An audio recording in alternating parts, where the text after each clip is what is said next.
नमस्कार दोस्तों, स्वागत हमारे YouTube channel target PSB classes में। दोस्तों, गुप्त काल का ये 5 MCQ आपसे हमने पूछा था, इसको आपको आंसर कमेंट बॉक्स में देना था। उसके बाद हम दोस्तों आज पुष्यभूति वंश के बारे में पढ़ने वाले हैं। बहुत ही इंपॉर्टेंट टॉपिक है ये। हर्षवर्धन के बारे में जानेंगे, यहाँ से क्वेश्चन आते ही आते थे। इसकी राजधानी क्या थी, और फिर इसमें जानेंगे इसके कौन कौन से नाटक थे जो उन्होंने लिखा था। ठीक है, इसके समय में कौन से चीनी यात्री आए थे, इसके बारे में भी जानेंगे। और इस धार्मिक सभा का आयोजन कहाँ करते थे ये, इसके बारे में भी जानेंगे। उसके बाद लास्ट में हम दोस्तों 5 MCQ के बारे में यहाँ पे हम डिस्कस करेंगे, जानेंगे। इसका आंसर आपको कमेंट बॉक्स में बताना है। दोस्तों, वीडियो शुरू करने से पहले चैनल पर नए हैं दोस्तों, जो चैनल को ज़रूर से ज़रूर सब्सक्राइब कीजिए, वीडियो को लाइक कीजिए। और अपने ज़रूरतमंद के पास, आप पढ़ाई करते हैं या आपके पास में कोई घर के बगल में आपका दोस्त या कोई पढ़ाई करता है, तो ये वीडियो उस तक ज़रूर पहुंचाने की कृपा करें। ये वीडियो आपका जो कि BPSC शिक्षक भर्ती फेज 2 दिसंबर में एग्ज़ाम होना तय है, ऐसा माना जाता है। तो उसके लिए वीडियो काफ़ी रामबाण है। ये वीडियो दोस्तों जूनियर शिक्षक भर्ती और माध्यमिक स्तर के लिए भी काफ़ी इंपॉर्टेंट है, और इतिहास जिस भी एग्जाम में पूछा जाता है उन सभी के लिए वीडियो काफ़ी इंपॉर्टेंट है दोस्तों। तो आइए देखते हैं दोस्तों पहला क्वेश्चन। गुप्त शासकों में किसने महाराजा धीराज की उपाधि धारण की थी? समुद्रगुप्त, स्कंदगुप्त, चंद्रगुप्त प्रथम या कुमारगुप्त? तो सही आंसर है दोस्तों आपका चंद्रगुप्त प्रथम। क्या है? चंद्रगुप्त प्रथम। क्वेश्चन नंबर 2 है, प्रयाग प्रशस्ति की रचना किसने की थी? प्रयाग प्रशस्ति की रचना किसने किया था? हरिशेन, शूद्रक, विशाखदत्त या कल्हड़? तो प्रयाग प्रशस्ति की रचना किसने किया था दोस्तों? हरिशेन ने। किसने? हरिशेन ने। अभिज्ञान शाकुंतलम की रचना दोस्तों किसने किया था? शूद्रक, समुद्रगुप्त, विशाखदत्त या कालिदास? किसने किया था दोस्तों अभिज्ञान शाकुंतलम की रचना?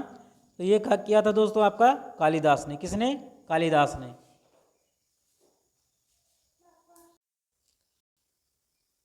क्वेश्चन नंबर 3, अभिज्ञान शाकुंतलम की रचना किसने किया था? कालिदास ने किया था। किसने किया था? कालिदास ने।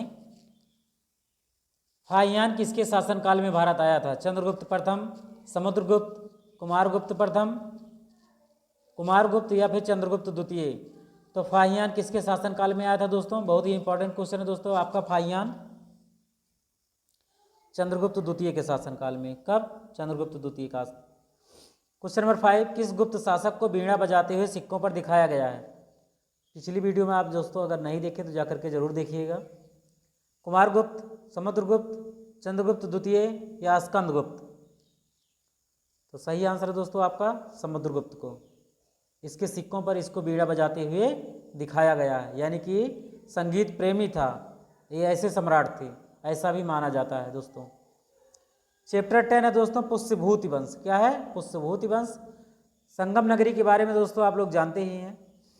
इलाहाबाद माघ के महीने में माघ मेला, कुंभ एवं महाकुंभ का पर्व का आयोजन किया जाता है।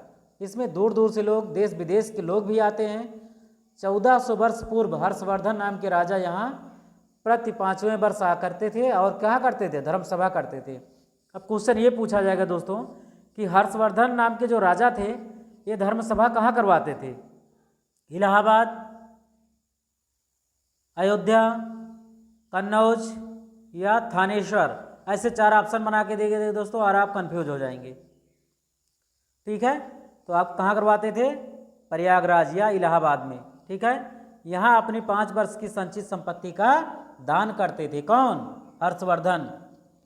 गुप्त काल से लगभग 100 वर्षों के बाद उत्तर भारत में एक नई शक्ति का उदय हुआ जो पुष्यभूति वंश या वर्धन वंश के नाम से प्रसिद्ध हुआ। पुष्यभूति वंश या वर्धन वंश दोनों एक ही वंश हैं, 2 नामों से जाने जाते हैं। इनकी प्रारंभिक राजधानी थी दोस्तों थानेश्वर। क्या थी? थानेश्वर। इस वंश का प्रथम राजा कौन थे? प्रभाकर वर्धन। क्या थे? प्रभाकर वर्धन। तो इनकी जो राजधानी थी वो थानेश्वर थी। कहाँ थी? थानेश्वर। इस वंश के 2 पुत्र थे, राज्यवर्धन और हर्षवर्धन, और पुत्री का क्या नाम था प्रभाकर वर्धन के? राजश्री। क्या नाम था? राजश्री। हर्षवर्धन, इसका शासनकाल कहाँ से कहाँ तक था? कब से कब तक? 606 से 647 ईस्वी तक। ठीक है, 16 वर्ष की आयु में 606 ईस्वी में गद्दी पर बैठा था। प्रारंभिक राजधानी कहाँ थी? थानेश्वर, लेकिन बाद में कन्नौज ले आए। कहाँ ले आए? उत्तर प्रदेश। ठीक है, हर्षवर्धन स्वयं विद्वान थे। क्या थे? विद्वान थे। वो विद्वानों के आश्रयदाता भी थे। हर्षवर्धन ने 3 नाटकों नागानंद, रत्नावली और प्रियदर्शिका की रचना की है। अब दोस्तों ये इंपॉर्टेंट क्वेश्चन है दोस्तों कि बाणभट्ट, ठीक है, हर्ष के दरबारी कवि थे। क्या थे? हर्ष के दरबारी कवि थे। घुमाकर भी पूछा जा सकता है कि हर्ष के दरबारी कवि कौन थे? बाणभट्ट। इन्होंने क्या लिखा था? हर्षचरित के बारे में लिखा था। क्या लिखा था? हर्षचरित के बारे में, यानी कि उनके पूरा जीवन के वृत्तांत का वर्णन किया था बाणभट्ट जी ने। चीनी यात्री हुएनसांग या सोहेंतसांग भी कहा जाता है। ठीक है, वो कब आया था? हर्षवर्धन के शासनकाल में, और ये 15 वर्षों तक भारत में रहा। आप देखते हैं वर्धन काल इसके शासन इसकी नज़र में, हुएनसांग की नज़र में हर्षवर्धन प्रजापालक एवं उदार शासक थे। उन्होंने जिन राज्यों पर विजय प्राप्त की थी उन राजाओं ने हर्ष की अधीनता स्वीकार कर ली। कहने का मतलब ये शक्तिशाली सम्राटों में से थे। अधीनता किसी की स्वीकार करना इतनी आसान नहीं होती है। जब उससे तुम पावरफुल रहोगे तभी तुम्हारी अधीनता को स्वीकारेगा, अदरवाइज नहीं स्वीकारेगा वो। हर्षवर्धन ने अपने संपूर्ण साम्राज्य की व्यवस्था के लिए उसने भुक्तियों यानी कि प्रांतों, विषयों, जिलों तथा ग्रामों में विभाजित किया। उसके शासन में अपराध कम होते थे। अपराध करने वाले को कठोर दंड दिया जाता था। ठीक है, इससे अपराध कम हो जाता था। प्रांतों को भुक्ति कहा गया है, जिलों को विषय कहा जाता था, और ग्राम सबसे छोटी इकाई थी निचले स्तर की। हर्ष का बौद्ध धर्म से बहुत लगाव था, यानी कि हर्ष बौद्ध धर्म को मानने वाला था। कन्नौज में एक विशाल धर्म सभा भी बुलाई थी, बहुत दानी थे, और हर पाँचवें साल प्रयाग के मेले में आकर के दान भी करते थे। यानी कि 5 वर्षों की जो उसकी संपत्ति अर्जित होती थी वो आकर के प्रयाग में दान कर देते थे। आइए उसके दान के बारे में एक रोचक कहानी पढ़ते हैं। ये दोस्तों हुएनसांग की तस्वीर है। हर्ष ने सभी धर्मों, विद्वानों, पुरोहितों, किसानों व हुएनसांग को दान करने के लिए आमंत्रित किया था। किसको? इन सभी को दान करने के लिए आमंत्रित किया था। अब यहाँ पे ये हर्ष हैं, इसके पीछे इनके प्रजाजन हैं जो इनको बांटने वाले हैं। ये सारे लोग विद्वानों, पुरोहितों, किसानों सबको दान देने के लिए आमंत्रित किया था। हर्ष जी इसमें कहते हैं कृपया मेरी इस छोटी सी भेंट को स्वीकार करें। फिर इन लोग आशीर्वाद देते हैं, ईश्वर आपके साथ रहे हे हर्ष। हर्ष ने गरीबों को भी आमंत्रित किया था, गरीबों में भी ये दान दिया, यहाँ पे देख सकते हैं। अंत में सिर्फ एक पुरोहित बचा। क्या बचा? पुरोहित बचा। फिर कृपया मुझे माफ़ करें, मेरे सिवा कुछ भी नहीं, सिवाय मेरे कपड़ों के। इस प्रकार 5 वर्ष में हर्ष अपनी सारी संपत्ति को विद्वानों तथा पुरोहितों तथा गरीबों में बांट देता था। फिर अंत में जब एक पुरोहित बचा, फिर उसको क्या कर दिए इन्होंने? अपना वस्त्र उतार करके भी उसको, जो आभूषण पहने थे वो भी उतार करके इसको दे दिया। फिर उसने हर्ष को आशीर्वाद दिया, हर्ष आपकी आयु लंबी हो। फिर इन्होंने कहा मैंने कई राजा देखे पर हर्ष जैसा नहीं, मैंने कई देश देखे पर भारत जैसा नहीं।